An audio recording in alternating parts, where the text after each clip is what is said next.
In June of 2012, 4 students and 2 faculty members from the University of Wisconsin-Eau Claire traveled to Sri Lanka to conduct qualitative research over the course of 1 month. Our goal was to explore the impact of interreligious cooperation on the post-war climate in Sri Lanka. This required that we assess the level of peaceful interaction among Sri Lanka's 4 major religions: Buddhism, Hinduism, Islam, and Christianity.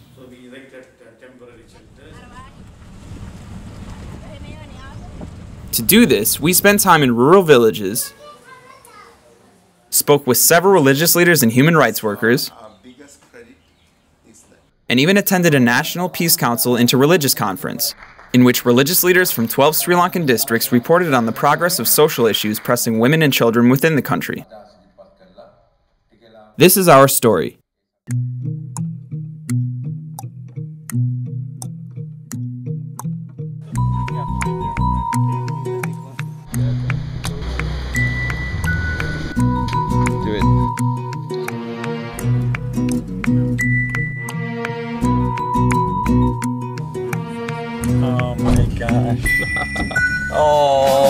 උණුහුම විඳ විඳ සියෝ ළඟ දැනුනේ මායා සත්තයි ලඳුනේ ආවේ සඳවත ආයා සරාගී නුවන් ඡායා හදේ දැල්විලාමා ඔබයි මාගේ පෙම් වස්සානේ කවිකාරියේ මතහාදුදී ඔබේ දැසමානේ හීන වස්සානේ මායම් කතා මුළුරෑම වැහි ඔබේ කොළ දැසේ පැටලි මා ඉන්නේ අපේ ආදරේ දැන් කවි පෙරක් වාගේ අපේ ආදරේ දැන් කවි පෙරක්.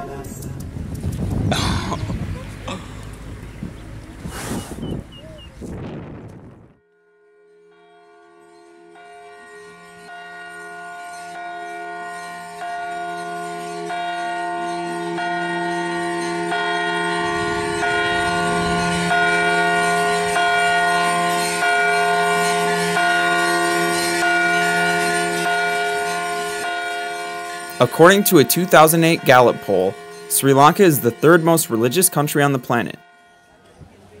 99% of Sri Lankans consider religion to be an important part of their daily life.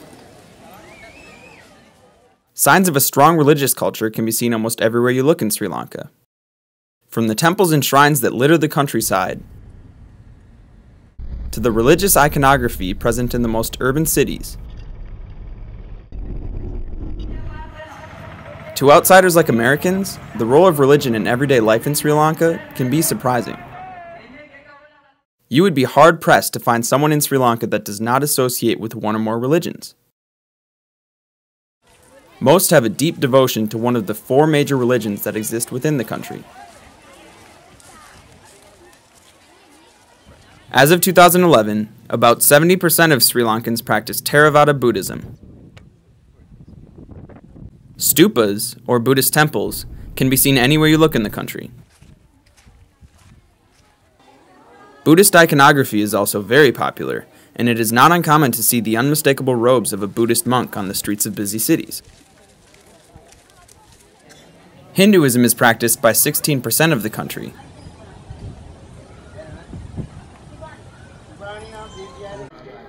Seven 7% of Sri Lankans practice Islam.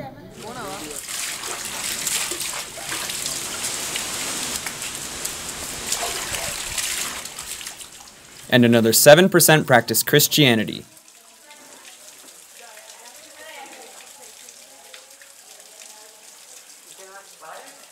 Not only is this small island country religiously diverse, but ethnically diverse as well.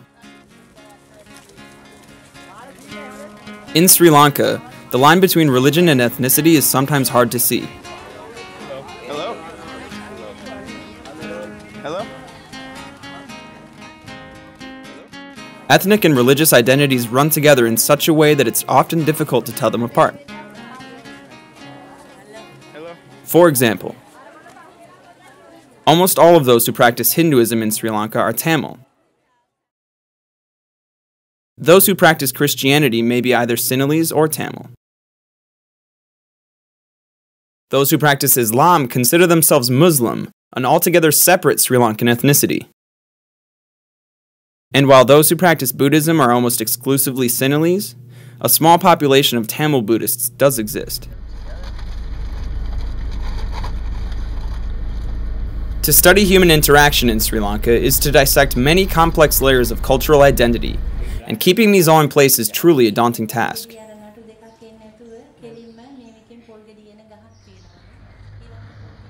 It was with this rich dynamic set in place that we set out to study the influence of interreligious cooperation on Sri Lanka's post-Civil War climate.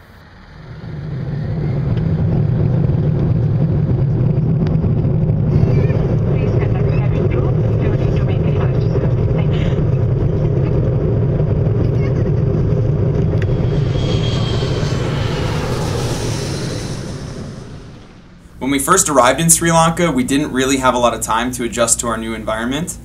As soon as we landed, we cashed our currency at the airport and we were out the door to hop onto the 10-passenger van that was to take us to Sarvodaya.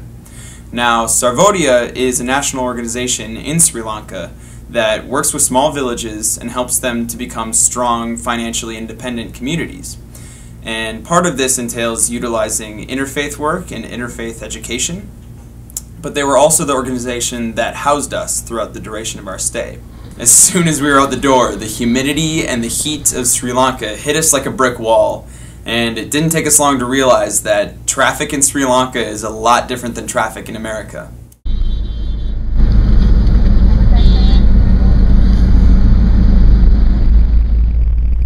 Drivers rarely stay within their own lane, and everyone is constantly passing each other or swerving to avoid pedestrians or animals in the road, and all of this without so much as a signal.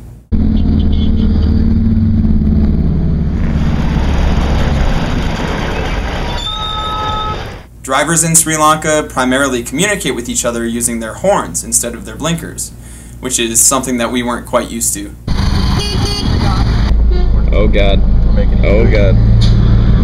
The bulk of our research in Sri Lanka was based on something called a participatory photo mapping project. And basically what this is we gave cameras to individuals in villages and followed them around with GPS units. And we asked them to take pictures of things that are important to them in their daily lives. And what ended up happening is they took a lot of photos of things that pertain to their religious lives.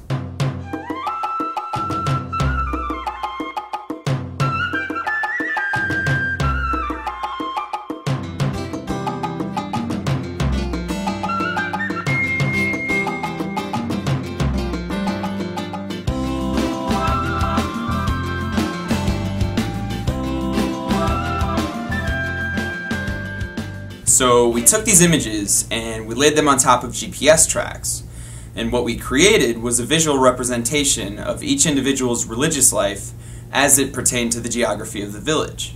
And as Johnny said, we followed 4 people around that took pictures of their religious lives.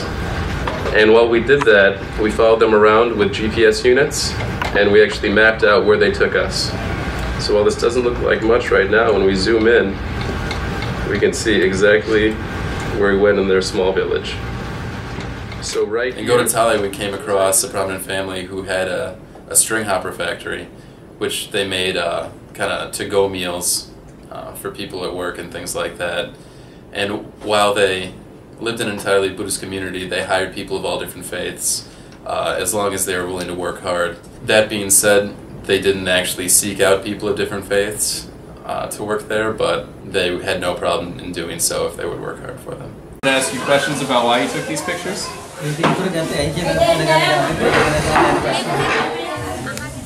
This was across from your temple. There's actually a tomb right here, and I was wondering if you can tell me the history of that tomb. You said it was the saint or the first monk මෙතන මේ කොඩියක් තිබ්බගේ එහා පැත්තේ සුහුණක් තිබ්බගේ. It was a monk who lived at the temple. He had only been a monk for 3 months. He passed away 3 months ago. Oh, only 3 months ago? Oh, okay. And he had been a monk only for 3 months as well.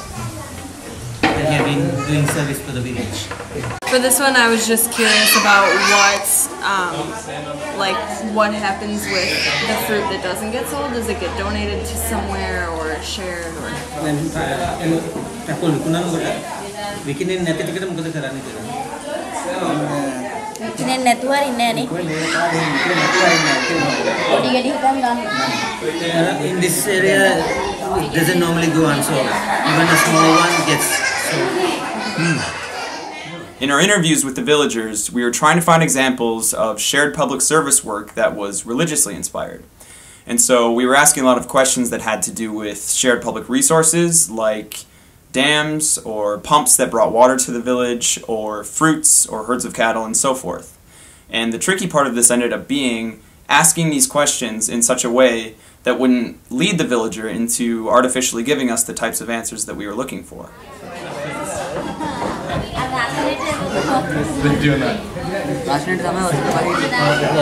The buffalo get into the water because of the heat.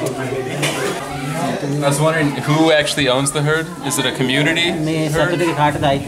Or does one person own it? One person. The machine that brings water to your house, is this owned by the community or is this just this man's machine?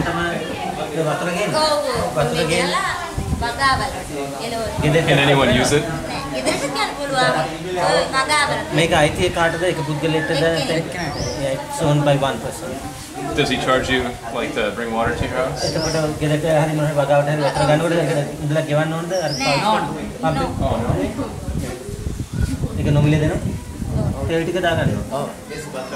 The pump is given free, but then they have to put the kerosene in there. They have to do what? They put their own kerosene to run it. Oh, the fuel. My favorite part of the trip was probably all the time we spent in the villages. I really enjoyed the service work that we did and connecting with the villagers. In UW-Eau, we went to a preschool and we painted the inside and the outside of the preschool. We painted the playground. We cleaned up brush and things all around. UW-Eau was extremely excited that we were there to help paint the school. They participated as much or more than we did, and I think they just wanted interaction with Westerners more than they wanted us to paint their things for them, because they were constantly trying to engage us in conversation and constantly trying to show us their village and communicate fun things. Just open it up. Okay. And then you can open it. Okay. All right. It's a video. This 3 hours.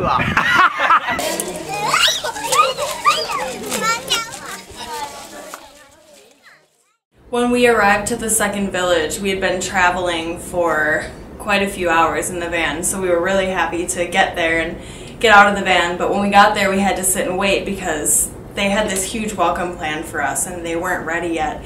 So we sat in the van and waited, and then we got the signal that it was time for us to get out and get to the village. And they had these girls lined up all the way down the road and a couple boys with drums, and they danced and sang and drummed us all the way down this road to the village. It was so long. I don't even know how long they danced for, but it was incredible.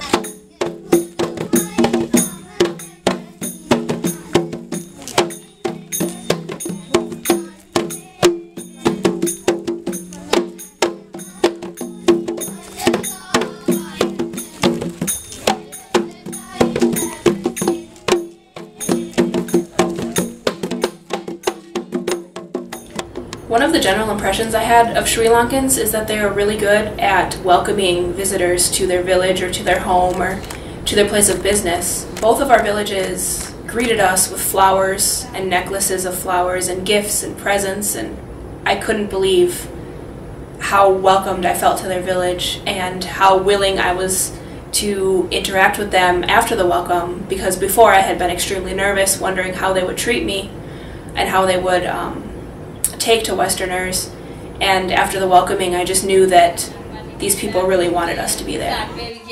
මම මේ පිටිස දකින්න තුරු හරිම වයින් හිටියේ මොකද වැඩසටහනට අපි මුණ දෙන්නේ කොහොමද කියලා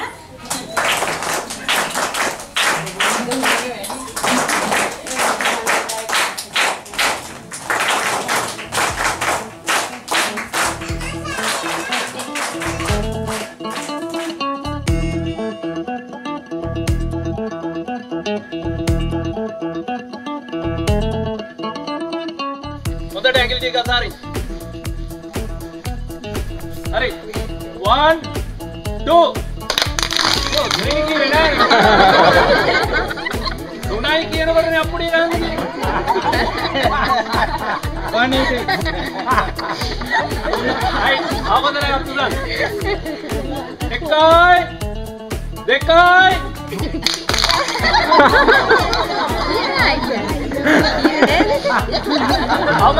I'll go, ready.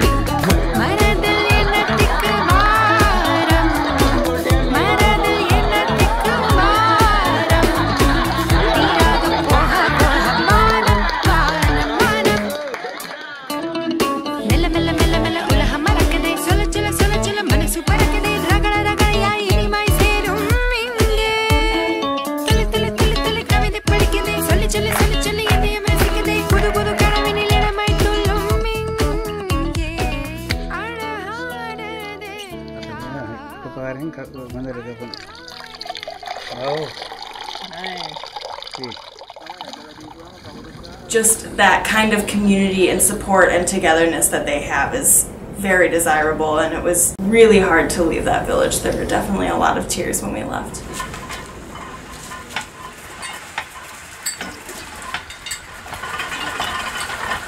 And we will always treasure the memory of your lives in our hearts.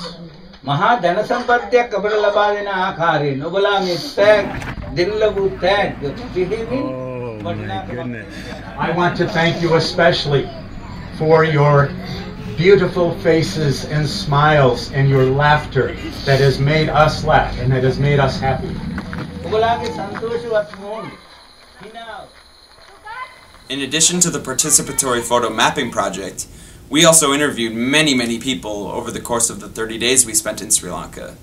Some of these people were religious leaders, some were human rights workers, some were lay people, and in some ways we learned more about the interfaith environment in Sri Lanka through these interviews than we did with our participatory photo mapping project. Around to this situation, if you have noticed, you know, if you really take into consideration our context today, we are after a war which lasted for 30 years or more in this country. So it's a post-war area. I won't say post-conflict because the conflict is still not over. The war is over, but the conflict still lingers around. What we say, the end of the war brought peace, true, but it's a negative peace, the absence of war, the absence of killing, large-scale killing. But we need to go to positive peace. Positive peace is where everyone feels that there is justice and there is a sense of belonging that we don't have. So therefore we felt we should continue with our work.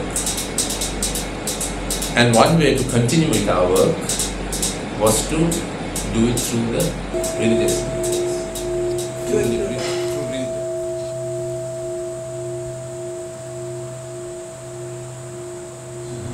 Every religion told us about the peace. But most important is not to kill. Just like that, and then we can make a good world. We don't need any more weapons, fighting machine or anything. We don't pay the money for the weapons. We can live together. It's a big money will be coming. We can develop the culture. The weapons is the most expensive things in the world. The main research question that we went to Sri Lanka with was whether or not interfaith service, and to what extent interfaith service in the interest of the common good, can actually build social cohesion at the community level. What I think we discovered was that yes, it can, but that certain conditions for that have to be present. To illustrate that, we came up with a diagram that shows that shared action as a starting point actually can work towards building relationships among community members so that the relationships don't have to precede the action that is taken together, that the action builds relationship as a shared activity for the service of the common good. And if that happens, then deeper and deeper dialogues and relationship can develop from there, which will then motivate people to take more shared action together so that it becomes a kind of virtuous circle of shared action leading to deep relationships, leading to ever deepening dialogue, leading to more action, and so on. There are factors that can intervene at any point in that process, I think, that can diminish that cycle or break that circle. If there is fear by some precipitating event or historical influences, that fear in and of itself can cause people to retreat, to withdraw from those relationships, to not be willing to risk going forward, and the courage that sometimes takes to really transform that personal relationship and that community. I think that all of us as humans have a problem with our attachments to any kind of exclusive, lesser, smaller identity or tribal identity, whether that's race, class, gender, religion, whatever, politics, nation. I think it doesn't work in an extreme form. It doesn't work the more and more the world is forced to confront itself as a unit, as a global village, as a planetary civilization. And we're facing more and more and more of that, the awareness that the world is connected and interconnected in ways it never has been in the history of this planet. Because of immigration, because of electronic communication, the internet, it's a natural response to retreat to something that says, this is me, this is safe, this is who I am, and I need to protect it. So the challenge is to be aware of who we are that respectfully and equally allows for who someone else is. I'm not about relativism or, dissolving into the lowest common denominator, but I am feeling that at the heart of all those religions is an experience of love, of unity, of mercy. Certainly those in the mystical strains of all those religions will acknowledge that there is a very basic spiritual experience that allows people to feel the unity of everything that is. That was the stuff that motivated this whole thing about how can we get people together across religious identities and, as we learned through IFYC, non-religious identities, to get along and to work together and to honor and respect each other while honoring the distinctives of those labels that define us on a lesser level.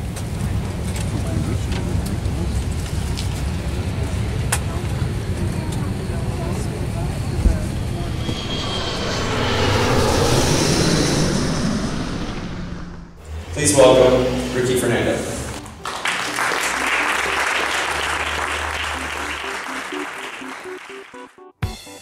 We brought our Sri Lankan experience back with us to UW-Eau Claire in many ways. One of these ways was to have speakers Ruki Fernando and Dr. Vinya Aryaratna travel to Eau Claire to speak on the social climate in Sri Lanka. Ruki Fernando is a prominent figure in Sri Lanka as a dedicated human rights worker who has received much attention for his outspokenness on the negative impact of recent wartime events. Dr. Vinya Aryaratna is the General Secretary of the Sarvodaya Shramadana movement of Sri Lanka and has worked hard through his organization to attempt to rebuild Sri Lanka from the village level up. Both men took time out of their busy schedules to come speak to the members of the Eau Claire community. Personally, me, yes, I'm motivated more by my faith as a Christian. I mean, there are lots of things I can talk about. Because, for example, in the Bible, it would say that in the final judgment, I would be asked, someone was hungry and someone was in prison, and what did you do for that person?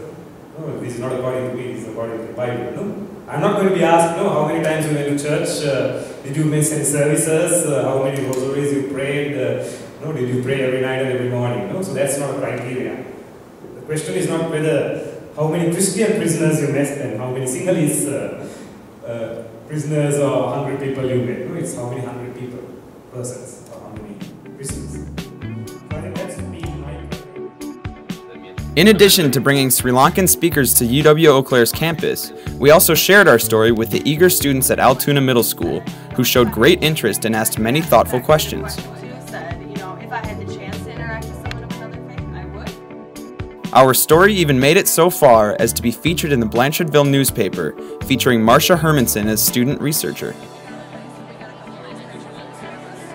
But our work culminated at the UW-Eau Claire's Student Research Day, where we, along with hundreds of other student-faculty research groups, presented our findings to the public.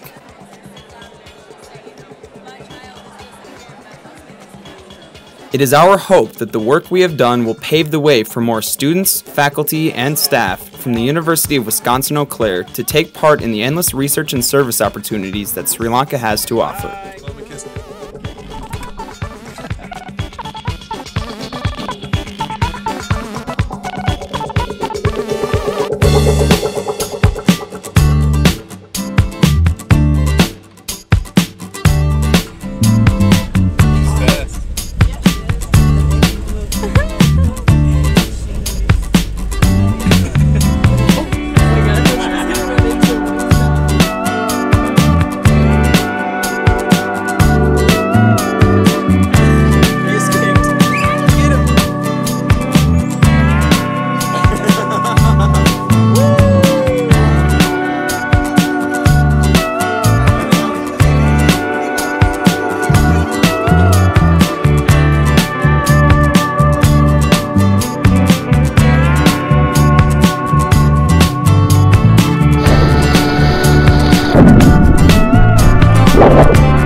Buddhist temple where the Hindu shrines are in.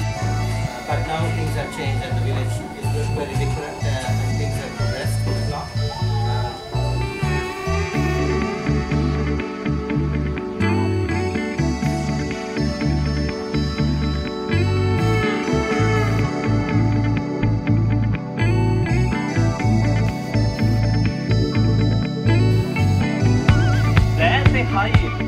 හදවතේ හයි එකට එක්තාස් කරගෙන තමයි අපි